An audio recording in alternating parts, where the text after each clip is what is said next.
ഖുർആൻ പറഞ്ഞ കഥകൾ 114 ഭാഗം. പ്രവാചകനാകുന്നു. ബിസ്മില്ലാഹിർ റഹ്മാനിർ റഹീം. അൽഹംദുലില്ലാഹി റബ്ബിൽ ആലമീൻ. അസ്സലാത്തു വസ്സലാമു അലാ റസൂലിഹിൽ അമീൻ വഅലാ ആലിഹി വസഹ്ബിഹി അജ്മഈൻ. ആദരണീയരായ സഹോദരന്മാരെ, സഹോദരിമാരെ, അസ്സലാമു അലൈക്കും വറഹ്മത്തുള്ളാഹി വബറകാതുഹു. 10 വർഷത്തെ മദിയനിലെ ജീവിതത്തിന് ശേഷം മൂസാ നബി അലൈഹിസ്സലാമും അദ്ദേഹത്തിന്റെ കുടുംബവും ഈജിപ്തിലേക്ക് തിരിച്ചു പോവുകയാണ്. പോകുന്ന വഴിയിൽ രാത്രിയായപ്പോൾ അങ്ങകലെ അദ്ദേഹം ഒരു വെളിച്ചം കാണുന്നു. തീയാണ് അത് എന്ന് വിചാരിച്ച് അദ്ദേഹം കുടുംബത്തെ താഴെ നിർത്തി ആ തീ കണ്ട ഭാഗത്തേക്ക് പോകുന്നു. അവിടെ എത്തിയപ്പോൾ അതാ ഒരു അശരീരി കേൾക്കുന്നു. ഏ മൂസ, യാ മൂസ, ഞാൻ നിന്റെ തമ്പുരാനാണ്, നീ നിന്റെ ചെരുപ്പ് അഴിച്ചുവെക്ക്, ഇത് പരിശുദ്ധമായ തുവാ താഴ്വരയാണ്, ഞാനിതാ എന്റെ ദൗത്യം ഏൽപ്പിക്കുവാൻ നിന്നെ തെരഞ്ഞെടുത്തിരിക്കുന്നു. ഇങ്ങനെ അല്ലാഹു സുബ്ഹാനഹു വ തആല അദ്ദേഹത്തോട് നേരിട്ട് സംസാരിക്കുകയാണ്. സൂറത്തുൽ ഖസസ് 30-ാമത്തെ ആയത്തിൽ അല്ലാഹു പറയുന്നു, ഫലമ്മാ അതാഹാ നൂദിയ മിൻ ഷാത്തിഇൽ വാദിൽ ഐമനി ഫിൽ ബുഖഅത്തിൽ മുബാറകതി മിനശ് ശജറ അയ്യാ മൂസ ഇന്നി അനല്ലാഹു റബ്ബുൽ ആലമീൻ. അങ്ങനെ അദ്ദേഹം ആ സ്ഥലത്തെത്തിയപ്പോൾ അവിടെ അനുഗ്രഹീതമായ ആ പ്രദേശത്തെ താഴ്വരയുടെ വലതുവശത്തെ വൃക്ഷത്തിൽ നിന്ന് ഒരു അശരീരിയുണ്ടായി. ഏ മൂസ, സംശയം വേണ്ട, ഇത് ഞാനാണ് അല്ലാഹു, സർവലോക സംരക്ഷകൻ. വഅൻ അൽഖി അസാക്, നീ നിന്റെ വടി താഴെയിടൂ. ഫലമ്മാ റആഹാ തഹ്തസ്സു കഅന്നഹാ ജാൻ, അങ്ങനെ അത് താഴെ ഇട്ടപ്പോൾ അതോടുകൂടി അത് പാമ്പിനെ പോലെ ഇഴയാൻ തുടങ്ങി. വല്ല മുദിബറൻ വലം യുഅഖബ്, അദ്ദേഹം പിന്തിരിഞ്ഞോടി, തിരിഞ്ഞു നോക്കാതെ ഓടി. യാ മൂസ അഖ്ബിൽ വലാ തഖഫ് ഇന്നക മിനൽ ആമിനീൻ. അപ്പോൾ അല്ലാഹു പറഞ്ഞു, മൂസേ, തിരിച്ചു വരിക, പേടിക്കേണ്ട, നീ സുരക്ഷിതനാണ്, നീ പേടിക്കേണ്ടതില്ല എന്ന് പറഞ്ഞുകൊണ്ട് അല്ലാഹു സുബ്ഹാനഹു വ തആല അദ്ദേഹത്തെ തിരികെ വിളിക്കുകയാണ്. അല്ലാഹു സുബ്ഹാനഹു വ തആല പേടിക്കേണ്ട എന്ന് പറഞ്ഞതോടുകൂടി, നീ ഭയപ്പെടേണ്ടതില്ല എന്ന് പറഞ്ഞതോടുകൂടി മൂസാ നബി അലൈഹിസ്സലാം തിരിച്ചു വരികയാണ്. തിരിച്ചു വരുമ്പോൾ പിന്നീട് അല്ലാഹുവിന്റെ ചോദ്യം, വമാ തിൽക ബിയമീനിക യാ മൂസ, ഏ മൂസ, നിന്റെ വലത് കൈയിൽ എന്താണ്? അല്ലാഹു സുബ്ഹാനഹു വ തആല ഇവിടെ ഒരു കാര്യം അറിയാൻ വേണ്ടി ചോദിച്ചതല്ല എന്ന് വ്യക്തം.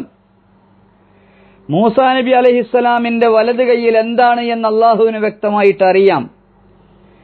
പക്ഷെ ഇവിടെ മൂസാ നബിയെ കൊണ്ട് തന്നെ അത് പറയിച്ച് അതുകൊണ്ട് ഒരു ദിവ്യാത്ഭുതം കാണിക്കാൻ വേണ്ടിയാണ്. വമാ തിൽക ബിയമീനിക യാ മൂസ, ഏ മൂസേ, നിന്റെ വലത് കൈയിൽ എന്താണ്?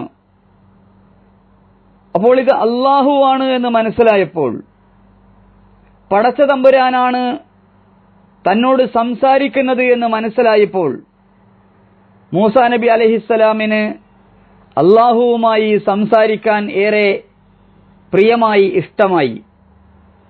അങ്ങനെ ചോദിച്ച ചോദ്യത്തിന് ഉത്തരം പറയുന്നു എന്ന് മാത്രമല്ല, ചോദിക്കാത്ത ചോദ്യത്തിനു കൂടി അദ്ദേഹം ഉത്തരം പറയുന്നു. ഖാല ഹിയ അസായ, അദ്ദേഹം പറഞ്ഞു, ഇതെന്റെ വടിയാണ്. അതവക്കഉ അലൈഹാ വഅഹുശ്ശു ബിഹാ അലാ ഗനമി വലിയ ഫീഹാ മആരിബ് ഉഖ്റ. ഇത് എന്റെ വടിയാണ് എന്ന് പറഞ്ഞാൽ തന്നെ ചോദ്യത്തിന്റെ ഉത്തരമായി. പക്ഷെ മൂസാ നബി അലൈഹിസ്സലാം പിന്നീടും സംസാരിക്കുകയാണ്. ഇതെന്റെ വടിയാണ്, ഇത് ഊന്നിയാണ് ഞാൻ നടക്കുന്നത്, അല്ലെങ്കിൽ നടക്കുമ്പോൾ സഹായമായി ഇത് പലപ്പോഴും ഞാൻ ഉപയോഗിക്കുന്നു. അതവക്കഉ അലൈഹ, അത് മാത്രമല്ല വ അഹുശ്ശു ബിഹാ അലാ ഗനമി, ഇതുകൊണ്ട് ഞാൻ എൻ്റെ ആടുകൾക്ക് ഇല വീഴ്ത്തി കൊടുക്കുന്നു. വലിയ ഫീഹ മആരിബു ഉഖ്റ, ഇതുകൊണ്ട് എനിക്ക് വേറെയും പല ആവശ്യങ്ങളുമുണ്ട് തമ്പുരാനെ എന്ന് മൂസാ നബി അലൈഹിസ്സലാം അല്ലാഹു സുബ്ഹാനഹു വ തആലയോട് പറയുകയാണ്. കുറച്ചുകൂടി ദീർഘമായ സംസാരവും മറുപടിയുമൊക്കെയാണ് മൂസാ നബി അലൈഹിസ്സലാം നടത്തുന്നത് എന്നർത്ഥം. അല്ലാഹു സുബ്ഹാനഹു വ തആല അപ്പോൾ അദ്ദേഹത്തോട് പറഞ്ഞു, ഖാല അൽഖിഹാ യാ മൂസ ഫഅൽഖാഹാ ഫഇദാ ഹിയ ഹയ്യത്തുൻ തസ്ആ. അങ്ങനെ അല്ലാഹു സുബ്ഹാനഹു വ തആല അദ്ദേഹത്തോട് ആ വടി താഴെയിടാൻ പറയുന്നു. അൽഖിഹാ യാ മൂസ. സൂറത്ത് ത്വാഹയിൽ അല്ലാഹു സുബ്ഹാനഹു വ തആല അങ്ങനെയാണ് വിശദീകരിക്കുന്നത്. ഫഅൽഖാഹാ ഫഇദാ ഹിയ ഹയ്യത്തുൻ തസ്ആ. അങ്ങനെ അദ്ദേഹം അത് താഴെയിട്ടു. പെട്ടെന്ന് അതൊരു ഇഴയുന്ന പാമ്പായി തീർന്നു.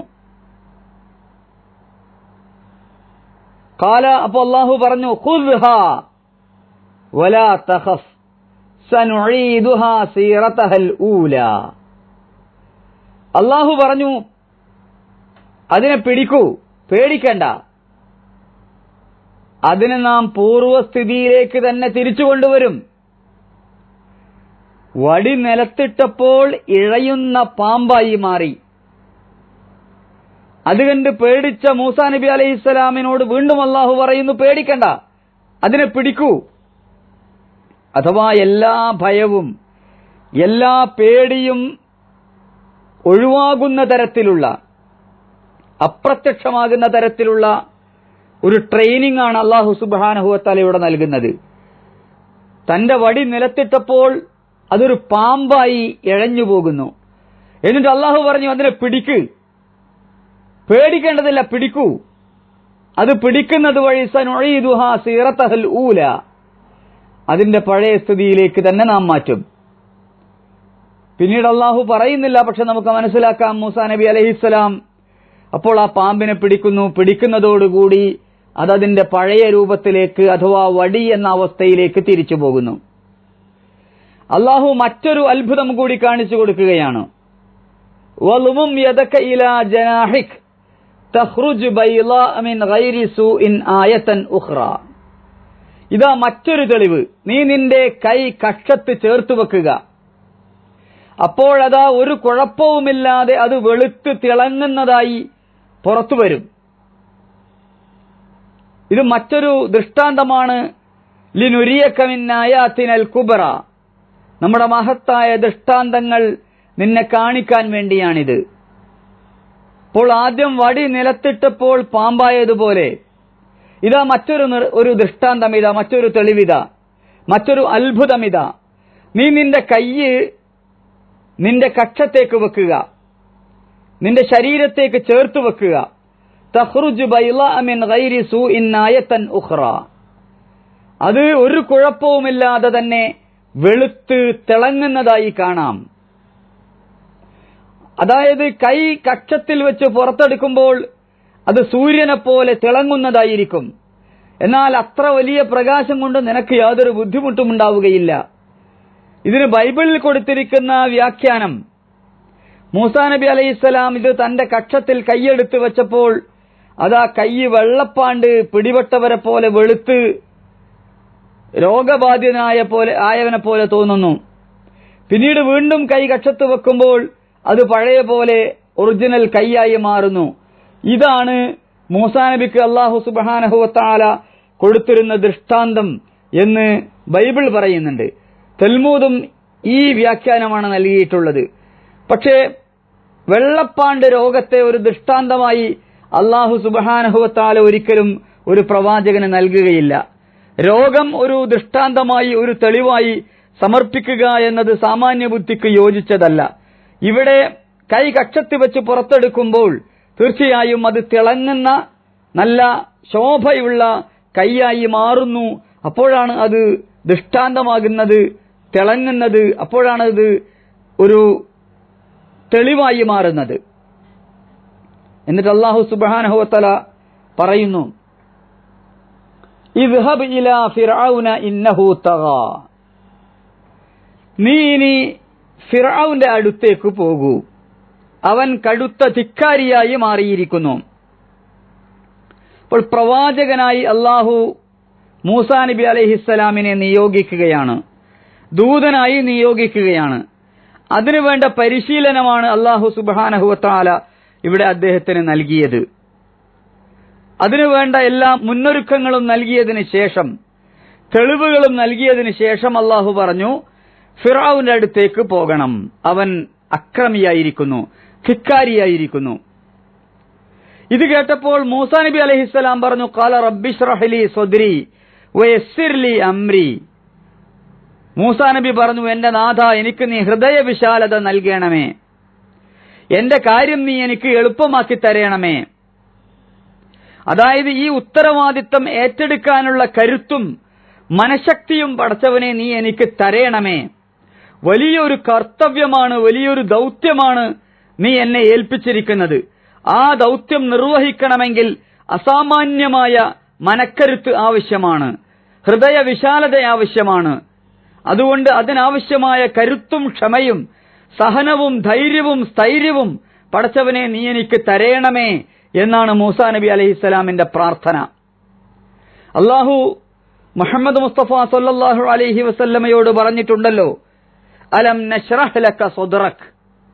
അല്ലാഹു നബിക്ക് ചെയ്തു കൊടുത്ത ഒരു ഔദാര്യമായിട്ട് അല്ലാഹു പറയുന്നു, നാം നിന്റെ ഹൃദയത്തെ വിശാലമാക്കി തന്നില്ലയോ. ഹൃദയവിശാലത എന്നത് പ്രവാചകന്മാരുടെ ഒരു അനിവാര്യ ഗുണമാണ്. അല്ലാഹു സുബ്ഹാനഹു വ തആല നബിയോട് പറയുന്നുണ്ട്, വലൗ കുൻത ഫല്ലൻ ഗലീലൽ ഖൽബ് ലംഫല്ലു മിൻ ഹൗലിക്. നീ പരുഷ സ്വഭാവിയും കഠിനഹൃദയനുമാണെങ്കിൽ ആളുകളൊക്കെ നിന്നിൽ നിന്ന് പിരിഞ്ഞു പോകും. അപ്പോൾ ആളുകളെ ആകർഷിക്കണമെങ്കിൽ വിശാല ഹൃദയം ആവശ്യമാണ്.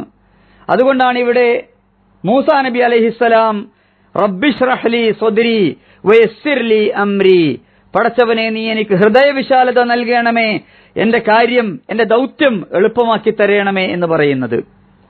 പ്രാർത്ഥന തുടരുകയാണ് അദ്ദേഹം, വഹ്ലുൽ ഉഖ്ദതം മിൻ ലിസാനി യഫ്ഖഹു ഖൗലി. പടച്ചവനെ എന്റെ നാവിന്റെ കുരുക്കഴിച്ചു തരയണമേ, ഞാൻ പറയുന്നത് അവർക്ക് മനസ്സിലാക്കാൻ പറ്റുന്ന രൂപത്തിലാക്കണമേ. യഫ്ഖഹു ഖൗലി, എന്റെ സംസാരം അവർക്ക് മനസ്സിലാക്കണമേ. മൂസാ നബി അലൈഹിസ്സലാം വാക്ചാതുരി ഉള്ള ആളായിരുന്നില്ല, സംഭാഷണ കല വല്ലാതെയൊന്നും ഉള്ളയാളായിരുന്നില്ല മൂസാ നബി അലൈഹിസ്സലാം. ചില റിപ്പോർട്ട് പ്രകാരം അദ്ദേഹം വിക്കുള്ളയാളായിരുന്നു, അല്ലെങ്കിൽ നന്നായി സംസാരിക്കാൻ കഴിയാത്തയാളായിരുന്നു.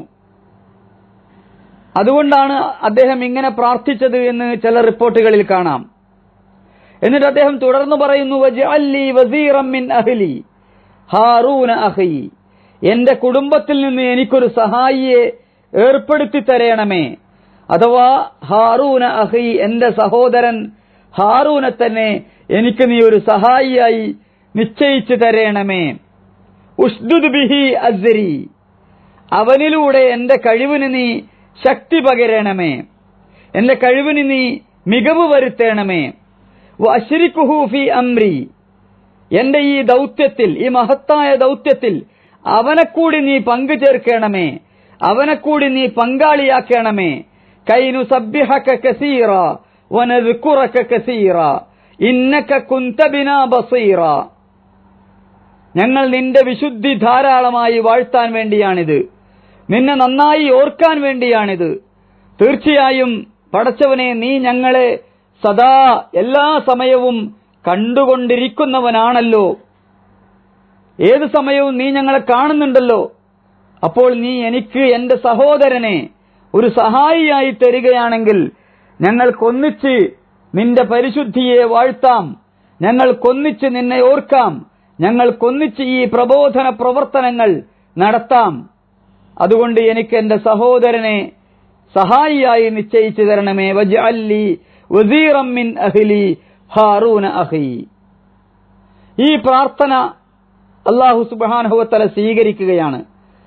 ഖാല ഖദ് ഊതീത സുഅലക യാ മൂസ, മൂസ ഇതാ നീ ചോദിച്ചതൊക്കെ ഞാനിതാ നിനക്ക് നൽകിക്കഴിഞ്ഞിരിക്കുന്നു. നീ പ്രവാചകനായി നിയോഗിക്കപ്പെട്ടിരിക്കുകയാണ്. നിനക്കിതാ നിന്റെ സഹോദരനെ ദൗത്യം നിർവഹിക്കാൻ സഹായിയായി ഇതാ നിനക്ക് നിശ്ചയിച്ചു തന്നിരിക്കുന്നു. നിന്റെ സംസാരത്തിലുള്ള പ്രയാസങ്ങളൊക്കെ ഇതാ ഞാൻ മാറ്റി തന്നിരിക്കുന്നു. എല്ലാ അർത്ഥത്തിലും നീ ചോദിച്ചതൊക്കെ ഇതാ നൽകിയിരിക്കുന്നു. അതുകൊണ്ട് ഇദ്ഹബ് ഇലാ ഫിർഔന ഇന്നഹു തഗാ, ഫിർഔന്റെ അടുത്തേക്ക് നീ പോവുക. സൂറത്തുൽ ഖസസിൽ ഈ സംഭവം വിശദീകരിക്കുന്നുണ്ട്. ഇൻഷാ അല്ലാഹ് അടുത്ത ക്ലാസ്സിൽ നമുക്കത് മനസ്സിലാക്കാം. അല്ലാഹു സുബ്ഹാനഹു വ തആല അനുഗ്രഹിക്കുമാറാകട്ടെ. വആഖിറു ദഅ്വാനാ അൽഹംദുലില്ലാഹി റബ്ബിൽ ആലമീൻ. അസ്സലാമു അലൈക്കും വറഹ്മത്തുള്ളാഹി വബറകാതുഹു.